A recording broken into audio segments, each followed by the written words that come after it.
നിങ്ങളുടെ സ്വന്തം കൈകളിലേക്കൊന്ന് നോക്കിയേ. 5 വിരലുകൾ, സങ്കീർണമായ എല്ലുകളുടെയും ഞരമ്പുകളുടെയും ഒരു വലിയ ശൃംഖല. ഈ കൈകൾ കൊണ്ടാണല്ലോ നമ്മൾ അമ്പരചുംബികളായ നഗരങ്ങൾ പണിയുന്നത്, ഹൃദയത്തിൽ തൊടുന്ന സംഗീതം സൃഷ്ടിക്കുന്നത്, ഒരു കുഞ്ഞിനെ വാത്സല്യത്തോടെ തലോടുന്നത്. കാണുമ്പോൾ തോന്നും എന്തോ ഒരു പ്രത്യേക ഉദ്ദേശത്തോടെ വളരെ കൃത്യമായി പരിണാമ രൂപകൽപ്പന ചെയ്തതുപോലെയല്ലേ. എന്നാൽ സത്യം അതായിരുന്നില്ല. നിങ്ങളുടെ ഈ കൈകളുടെ അടിസ്ഥാന രൂപമുണ്ടായത് ഇന്നത്തെ ഈ ലോകത്തിന് വേണ്ടി ആയിരുന്നില്ല. മറിച്ച് 66 ദശലക്ഷം വർഷങ്ങൾക്ക് മുമ്പ്, അതായത് 6.5 കോടി വർഷങ്ങൾക്ക് മുമ്പ് ലോകം ഒരു ചാരമായി മാറിയതിന് ശേഷം ഒരു മരത്തിൻ്റെ തൊലിയിൽ അള്ളിപ്പിടിച്ച് കയറാനും ഒരു പുഴുവിനെ പിടിക്കാനും ശത്രുക്കളിൽ നിന്ന് രക്ഷപ്പെടാനും ഒക്കെയുള്ള മാളങ്ങൾ ഉണ്ടാക്കാനും വേണ്ടിയായിരുന്നു. അതെ, ആ ഭയന്ന് വിറച്ച കുഞ്ഞൻ ജീവികളുടെ പിൻഗാമികളാണ് നമ്മൾ. ഈ എല്ലുകൾക്കുള്ളിൽ അതേ രൂപത്തിൻ്റെ കഥ ഇപ്പോഴും ജീവിക്കുന്നുണ്ട്. നമ്മുടെ ഈ നിലനിൽപ്പ് തന്നെ, അതായത് നമ്മുടെ ഈ ശരീരത്തിലെ ചൂട്, അതിസങ്കീർണമായ തലച്ചോറ്, എന്തിന് ഞാൻ ഈ പറയുന്ന കഥ കേൾക്കാനും അത്ഭുതപ്പെടാനുമുള്ള നമ്മുടെ കഴിവ് പോലും ആ ഒരു യൂണിവേഴ്സൽ ആക്സിഡൻറ്റിൻ്റെ ഫലമാണ്. ചാരത്തിൽ നിന്ന് ചിന്തയിലേക്ക് ഉയർന്നു വന്ന സസ്തനികളുടെ അവിശ്വസനീയമായ അതിജീവനത്തിൻ്റെ കഥയാണ് ഞാനിന്ന് നിങ്ങളോട് സംസാരിക്കുന്നത്.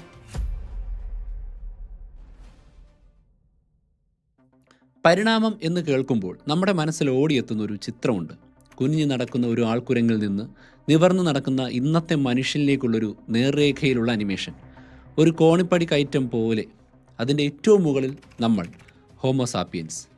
സത്യത്തിൽ ജീവൻ്റെ ചരിത്രത്തിലെ ഏറ്റവും വലിയ തെറ്റിദ്ധാരണകളിൽ ഒന്നാണ് ഈ ഒരു ഡെപ്പിക്ഷൻ. ജീവൻ്റെ കഥ ഒരു കോണിപ്പടിയല്ല, അതൊരു ഭ്രാന്തൻ മരമാണ്. ലക്ഷക്കണക്കിന് ശാഖകളുള്ള, പല ദിശയിലേക്കും ഇങ്ങനെ പടർന്നു പന്തലിച്ച് നിൽക്കുന്ന ഒരു മരം. അതിൻ്റെ ഭൂരിഭാഗം ചില്ലകളും കാലത്തിൻ്റെ കാറ്റിൽ ഒടിഞ്ഞുപോയി. സസ്തനികൾ ലോകം കീഴടക്കണം എന്നൊരു മുൻകൂട്ടി തയ്യാറാക്കിയ പ്ലാൻ പ്രപഞ്ചത്തിനുണ്ടായിരുന്നില്ല. നമ്മളിലേക്ക് എത്താൻ ഒരു സ്പെഷ്യൽ വഴിയും ആരും ഒരുക്കിയിരുന്നില്ല. നമ്മൾ ആ മരത്തിലെ അതിജീവിച്ച അനേകം ശാഖകളിലൊന്നും മാത്രമാണ്. അതുകൊണ്ട് തന്നെ നമ്മൾ കുരങ്ങന്മാരിൽ നിന്നാണ് വന്നതെങ്കിൽ പിന്നെന്താ ഇപ്പോഴും കുരങ്ങന്മാരുള്ളത് എന്ന ചോദ്യത്തിന് തന്നെ അർത്ഥമില്ല.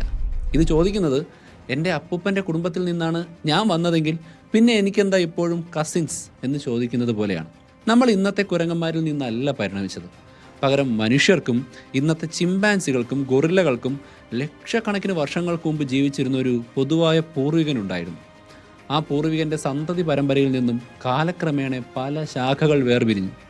നമ്മൾ ഒരേ കുടുംബത്തിലെ വ്യത്യസ്ത വഴികളിലൂടെ സഞ്ചരിച്ച കസിൻസാണ്. പരിണാമം എപ്പോഴും മെച്ചപ്പെട്ട ജീവികളെ ഉണ്ടാക്കുന്നു എന്നുള്ളത് ഒരു തെറ്റിദ്ധാരണയാണ്. പരിണാമം ഒരു എഞ്ചിനീയറെ പോലെ പൂർണ്ണതയ്ക്ക് വേണ്ടി ശ്രമിക്കുന്നില്ല. അതൊരു മെക്കാനിക്കിനെ പോലെയാണ്. ആ നിമിഷം ആ പ്രത്യേക സാഹചര്യത്തിൽ എന്താണോ അതിജീവിച്ചത്, അല്ലെങ്കിൽ എന്താണോ ഏറ്റവും മികച്ചത്, അത് തിരഞ്ഞെടുക്കപ്പെടുന്നു. സാഹചര്യം മാറുമ്പോൾ കളിയുടെ നിയമങ്ങൾ മാറും. ക്രമരഹിതമായ മാറ്റങ്ങൾ, അതായത് മ്യൂട്ടേഷൻ. അതിൽ നിന്ന് പ്രകൃതി നടത്തുന്ന ക്രമമായ തിരഞ്ഞെടുപ്പ്, അതാണ് സെലക്ഷൻ. ഈ രണ്ട് നിയമങ്ങളാണ് ഭൂമിയിലെ ഈ അവിശ്വസനീയമായ വൈവിധ്യത്തിന് പിന്നിൽ. അപ്പോൾ എങ്ങനെയാണ് പതുങ്ങി ജീവിച്ചിരുന്ന ഈ കുഞ്ഞൻ ജീവികൾ ഭൂമിയിലെ ഏറ്റവും വലിയ ജീവികളുടെ സിംഹാസനത്തിലേക്ക് എത്തിയത്? അതിൻ്റെ ഉത്തരമാണ് അഡാപ്റ്റീവ് റേഡിയേഷൻ, അതായത് പരിണാമത്തിൽ നടക്കുന്ന ഒരു തൊഴിൽ മേള. ഞാൻ പറഞ്ഞുതരാം. ഇതൊന്ന് സങ്കല്പിക്കുക. ദിനോസറുകൾ പോയ ശേഷമുള്ള ലോകം പുതുതായി തുറന്നൊരു വലിയ നഗരം പോലെയാണ്. അവിടെ ലക്ഷക്കണക്കിന് ജോലികൾ ഇങ്ങനെ ഒഴിഞ്ഞു കിടക്കുന്നുണ്ട്. പകൽ പുല്ല് തിന്നുന്നവർ, രാത്രി ഇര പിടിക്കുന്നവർ, ആകാശത്ത് പ്രാണികളെ പിടിക്കുന്നവർ, വെള്ളത്തിനടിയിലെ കൊലയാളികൾ. കോടിക്കണക്കിന് വർഷങ്ങളായി ദിനോസറുകളും മറ്റു ഭീമൻ ഉരകങ്ങളും കൈയടക്കി വെച്ചിരുന്ന ഈ തസ്തികകളെല്ലാം പെട്ടെന്ന് വേക്കൻ്റായി. ഇതാണ് ആദ്യത്തെ പ്രധാനപ്പെട്ട ആ ഒരു ഇൻഗ്രീഡിയൻസ്, ചേരുവ. അവസരങ്ങളുടെ ഒരു മഹാപ്രളയം. ഈ അവസരങ്ങളിലേക്ക് സസ്തനികൾ ഇരച്ചു കയറി. ഒരു ഉറവയിൽ നിന്ന് അനവധി രൂപങ്ങൾ പൊട്ടിപ്പുറപ്പെട്ടു. ചിലർ പുൽമേടുകളിലേക്ക് ഓടിക്കയറി.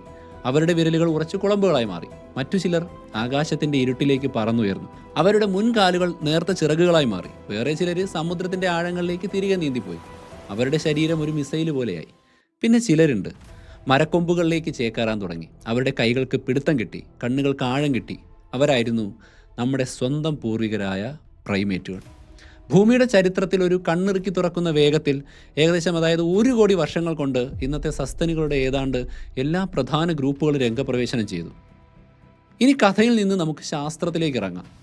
ഇതൊക്കെ നമ്മൾ എങ്ങനെ അറിഞ്ഞു എന്നുള്ള ചോദ്യം. ഞാൻ വെറുതെ കഥകൾ പറഞ്ഞ് തള്ളുകയാണ് എന്ന് സംശയമുള്ളവർക്ക് ഇനി അങ്ങോട്ട് കേൾക്കുമ്പോൾ കുറച്ച് ക്ലാരിറ്റി കിട്ടും. ഞാൻ ഈ പറഞ്ഞ നടന്ന സംഭവ കഥയ്ക്ക് എന്ത് തെളിവാണുള്ളത്? ഇത് വെറും കെട്ടുകഥകളല്ല. കല്ലുകളിൽ കൊത്തിവെച്ച, തന്മാത്രകളിൽ കോഡ് ചെയ്ത, ഭൂമിയുടെ ഘടനയിൽ തന്നെ എഴുതി ചേർത്ത തെളിവുകൾ വെച്ച് നിർമ്മിച്ച ഒരു സയൻറ്റിഫിക് ഡിറ്റക്റ്റീവ് സ്റ്റോറിയാണ്. ഈ കേസിലെ ആദ്യത്തെ തെളിവ് സമയമാണ്. കോടിക്കണക്കിന് വർഷങ്ങളെ നമ്മൾ അളക്കുന്നത് റേഡിയോമെട്രിക് ഡേറ്റിംഗ് എന്ന ക്ലോക്ക് ഉപയോഗിച്ചാണ്. അഗ്നിപർവ്വത സ്ഫോടനങ്ങളിലൂടെ ഉണ്ടാകുന്ന ചാരത്തിൻ്റെ അടരുകളിൽ പൊട്ടാസ്യം 40 പോലെയുള്ള റേഡിയോ ആക്റ്റീവ് ഐസോട്ടോപ്പുകൾ ഉണ്ടാകും. ഇത് കൃത്യമായ വേഗതയിൽ ആർഗൺ 40 മാറാറുണ്ട് റേഡിയേഷൻ പുറത്തുവിട്ട്. ഒരു പാറയിലെ ഇവയുടെ അനുപാതം അളന്നാൽ ആ പാറയ്ക്ക് എത്ര വയസ്സുണ്ട് എന്ന് നമുക്ക് കൃത്യമായി പറയാൻ പറ്റും. ഈ പാറയുടെ ഇടയിൽ നിന്നൊരു ഫോസിൽ കിട്ടിയാൽ അതിൻ്റെ പ്രായവും അതുതന്നെയാണ്. ഭൂമിയുടെ പുരാതന ഡയറി കുറിപ്പുകളിലെ തീയതികളാണിവ. രണ്ടാമത്തെ തെളിവ് അന്നത്തെ ലോകം എങ്ങനെയുണ്ടായിരുന്നു എന്ന് റീക്രിയേറ്റ് ചെയ്യാൻ പറ്റുന്ന കെമിക്കൽ സൂചനകളാണ്. കടലിലെ ഫോസിൽ രൂപത്തിലുള്ള കുഞ്ഞൻ ജീവികളുടെ തോടുകളിൽ അന്നത്തെ സമുദ്രത്തിലെ ഓക്സിജൻ കുടുങ്ങിക്കിടക്കുന്നുണ്ടാവും. ഭൂമി തണുത്തുറഞ്ഞ് മഞ്ഞുമലകൾ വലുതാകുമ്പോൾ കടലിലെ ഒരു പ്രത്യേകതരം ഓക്സിജൻ, അതായത് ഓക്സിജൻ 18ൻ്റെ അളവ് കൂടും. പല കാലഘട്ടങ്ങളിലെ ഈ തോടുകളിലെ ഓക്സിജൻ്റെ അനുപാതം നോക്കിയാൽ ലക്ഷക്കണക്കിന് വർഷങ്ങളിലെ ഭൂമിയുടെ താപനിലയുടെ ഒരു ഗ്രാഫ് തന്നെ നമുക്ക് കിട്ടും. ഇവയാണ് ഭൂമിയുടെ പുരാതനമായ തെർമോമീറ്ററുകൾ. അതുപോലെ ഫോസിലിൽ അടങ്ങിയിരിക്കുന്ന പല്ലുകളിലെ കാർബൺ ഐസോട്ടോപ്പുകൾ, അതായത് കാർബൺ 12ഉം കാർബൺ 13 നോക്കിയാൽ ഒരു ജീവി പുല്ലാണോ അതോ കാട്ടിലെ ചെടികളാണോ കഴിച്ചത് എന്ന് കൃത്യമായി പറയാൻ പറ്റും. ലക്ഷക്കണക്കിന് വർഷം പഴക്കമുള്ള ഒരു ഡയറ്റ് ഡയറി. എന്നാൽ ഈ കഥയിലെ യഥാർത്ഥ നായകന്മാർ ഫോസിലുകളാണ്. അതാണ് ജീവൻ്റെ ബ്ലൂ പ്രിൻറ്റ്സ്. തിമിംഗലത്തിൻ്റെ പരിണാമ കഥ ശാസ്ത്രത്തിൻ്റെ ഏറ്റവും വലിയ വിജയമാണ്. പാകിസ്ഥാനിൽ നിന്ന് കണ്ടെത്തിയ ചെന്നായയെ പോലെയുള്ള പാക്കിസീറ്റസിൻ്റെ ചെവിയിലെ ഒരെല്ലിന് തിമിംഗലങ്ങളുടേതിന് സമാനമായ ഘടനയുണ്ടായിരുന്നു. അതായിരുന്നു ആദ്യത്തെ കച്ചിത്തുരുമ്പ്. പിന്നീട് വന്ന ആംബുലോസീറ്റസ് അഥവാ നടക്കുന്ന തിമിംഗലം, അതിന് കരയിലും വെള്ളത്തിലും ജീവിക്കാമായിരുന്നു. പിന്നെ റോഡോസീറ്റസിൻ്റെ മൂക്ക് തലയുടെ മുകളിലേക്ക് മാറാൻ തുടങ്ങിയതായിട്ട് പല ഫോസിലുകളിലൂടെ കണ്ടു. അവസാനം ബെസിലോസോറസിൻ്റെ ശരീരത്തിൽ ഒരു ഉപയോഗവുമില്ലാത്ത 2 കുഞ്ഞൻ പിൻകാലുകൾ അപ്പോഴും ഉണ്ടായിരുന്നതായി പല ഫോസിലുകളിൽ നിന്ന് കണ്ടെത്തി. കരയിലെ ജീവിതത്തിൻ്റെ ഒരു പ്രേതത്തെ പോലെ. സമുദ്രത്തിൻ്റെ അടിത്തട്ടിലേക്കുള്ള ഓരോ ചുവടും കരയിലുണ്ടായിരുന്ന ഭാവിയുടെ അവശിഷ്ടങ്ങൾ കൊണ്ടാണ് നിർമ്മിച്ചിരുന്നത്. അതുപോലെ ശക്തമായ മറ്റൊരു തെളിവാണ് കുതിരയുടെ പരിണാമം. 5.5 കോടി വർഷം മുമ്പേ വടക്കേ അമേരിക്കയിലെ കാടുകളിൽ ജീവിച്ചിരുന്ന ഒരു നായയുടെ വലിപ്പമുള്ള ഹെറാക്കോത്തീരിയമായിരുന്നു ആദ്യത്തെ രൂപം. അതിന് പല വിരലുകളുണ്ടായിരുന്നു. എന്നാൽ 5 കോടി വർഷങ്ങൾക്ക് മുമ്പ് ഇന്ത്യൻ ഭൂഖണ്ഡം ഏഷ്യയുമായിട്ട് കൂട്ടിയിടിച്ച് ഹിമാലയൻ രൂപപ്പെട്ടതോടെ ലോക കാലാവസ്ഥ മാറി. വനങ്ങൾ പുൽമേടുകളിലേക്ക് വഴിമാറി. പരിസ്ഥിതി മാറുമ്പോൾ സ്വഭാവം തന്നെ വഴിമാറി. ഈ പുതിയ ലോകത്ത് അതിജീവിക്കാൻ കുതിരകൾക്കും മാറേണ്ടി വന്നു. അവരുടെ ശരീരം വലുതായി, കാലുകൾക്ക് നീളം വച്ചു, പല വിരലുകളും ഒന്നായി ഉറച്ച് ഒറ്റ കുളമ്പായിട്ട് മാറി. ഇത് തുറന്ന പുൽമേടുകളിലൂടെ അതിവേഗം ഓടി രക്ഷപ്പെടാൻ സഹായിച്ചു. പല്ലുകൾ പുല്ല് ചവച്ചരയ്ക്കാൻ പാകത്തിൽ കൂടുതൽ ഉറപ്പുള്ളതായി മാറി. കാടുകളിലെ ഇലതീനിയിൽ നിന്നും പുൽമേടുകളിലെ ഓട്ടക്കാരനിലേക്കുള്ള ഈ മാറ്റം ഇത് ഫോസിലുകളിൽ വ്യക്തമായിട്ട് രേഖപ്പെടുത്തിയിട്ടുണ്ട്. ഫോസിലുകൾ, ജനിതകശാസ്ത്രം, ശരീരഘടന, ജൈവഭൂമിശാസ്ത്രം, പല വഴികളിലൂടെ ഒഴുകി വരുന്ന തെളിവുകളുടെ ഒരു വലിയ സംഗമ സ്ഥലമാണ് പരിണാമ സിദ്ധാന്തത്തിന് പാറ പോലെ ഉറച്ച അടിത്തറ നൽകുന്നത്. അതായത് പരിണാമ സിദ്ധാന്തം വെറും ഒരു സിദ്ധാന്തമല്ല, ഏറ്റവും സ്ട്രോങ് ആയിട്ടുള്ള തിയറിയാണ്.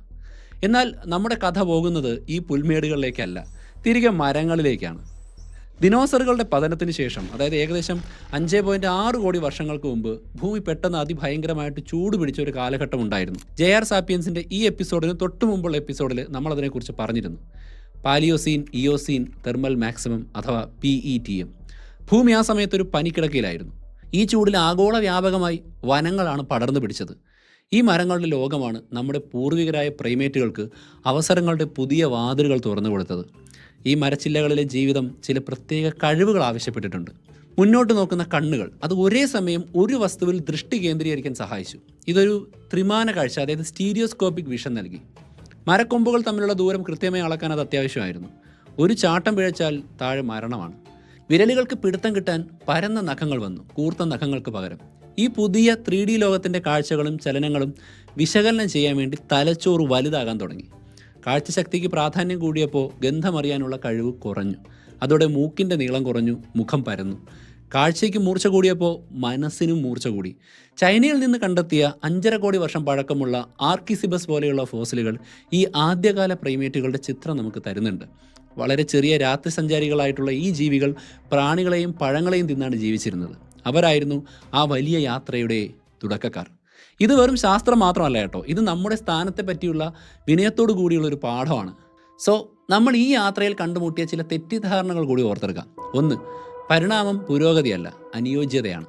അതായത് കോണ്ടെക്സ്റ്റ് ഈസ് എവരിതിങ്. 2. നമ്മൾ കുരങ്ങന്മാരിൽ നിന്നല്ല, ഒരേ പൂർവികരിൽ നിന്നുള്ള കസിൻസാണ്. 3. ഫോസിലുകൾ മാത്രമല്ല, ജനറ്റിക്സും ഒരേ കഥയാണ് പറയുന്നത്, അതും കൂടുതൽ വ്യക്തമായി. 4. പരിണാമത്തിൽ യാദൃച്ഛികമായിട്ടുള്ള മാറ്റങ്ങളുണ്ട്, എന്നാൽ സെലക്ഷൻ യാദൃശ്ചികമല്ല. 5. തെർമോഡൈനാമിക്സിൻ്റെ 2ാം നിയമം എവല്യൂഷൻ ലംഘിക്കുന്നില്ല. കാരണം ഭൂമി ഒരു അടഞ്ഞ സിസ്റ്റമല്ല. സൂര്യൻ നമുക്ക് നിരന്തരം ഊർജ്ജം തരുന്നുണ്ട്. സോ പ്രപഞ്ചം ലക്ഷ്യത്തോടെ നമ്മളെ സൃഷ്ടിച്ചതല്ല, പക്ഷേ നമുക്ക് ലക്ഷ്യങ്ങൾ സൃഷ്ടിക്കാൻ കഴിവ് കിട്ടിയിട്ടുണ്ട്. നമ്മൾ തുടങ്ങിയത് ഈ കൈകളിൽ നിന്നാണ്. 6.5 ലക്ഷം വർഷങ്ങൾക്ക് മുമ്പ് ചാരത്തിൽ നിന്ന് തുടങ്ങിയ ആ ഒരു യാത്ര പല വഴികളിലൂടെ പിരിഞ്ഞ് ഭൂമിയിലെ കരയും കടലും ആകാശവും കീഴടക്കി ഒടുവിൽ ആഫ്രിക്കയിലെ മരക്കൊമ്പുകളിൽ എത്തി നിൽക്കുകയാണ്.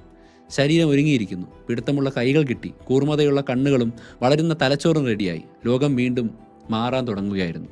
ഹിമാലയം സൃഷ്ടിച്ച അതേ കാലാവസ്ഥാ മാറ്റങ്ങൾ ആഫ്രിക്കയുടെ വനങ്ങളെ വീണ്ടും ചുരുക്കി പുൽമേടുകൾ വ്യാപിപ്പിക്കാൻ കാരണമായി. ആ പുതിയ പുൽമേടുകളുടെ ലോകത്തേക്ക് ഇറങ്ങാൻ നമ്മുടെ പൂർവികരെ പ്രേരിപ്പിച്ച ആ വലിയ സംഭവം എന്തായിരുന്നു? എങ്ങനെയാണ് 2 കാലിൽ നിവർന്നു നിൽക്കുക എന്ന വിചിത്രമായ ആശയം ഉടലെടുത്തത്? ആ യാത്രയാണ് ചിന്തിക്കുന്ന, സംസാരിക്കുന്ന, സ്വപ്നം കാണുന്ന ഒരു ജീവിയായി നമ്മളെ മാറ്റിയത്. നാം ഇന്ന് സെലക്ട് ചെയ്യുന്ന കാര്യങ്ങൾ, അതായത് ടെക്നോളജി, ആശയങ്ങൾ, ജീവിത രീതി, അതും പരിണാമത്തിൻ്റെ മറ്റൊരു രൂപമാണ്. സോ അടുത്ത അധ്യായത്തിൽ ശരീരം നിവർന്നു നിന്നത് മാത്രമല്ല, മനസ്സ് അതിൻ്റെ നിഴൽ തേടി തുടങ്ങിയ സമയം, ആ കഥയുടെ തുടക്കം എല്ലാം അടുത്ത എപ്പിസോഡിൽ പറയുന്നുണ്ട്. ബൈ.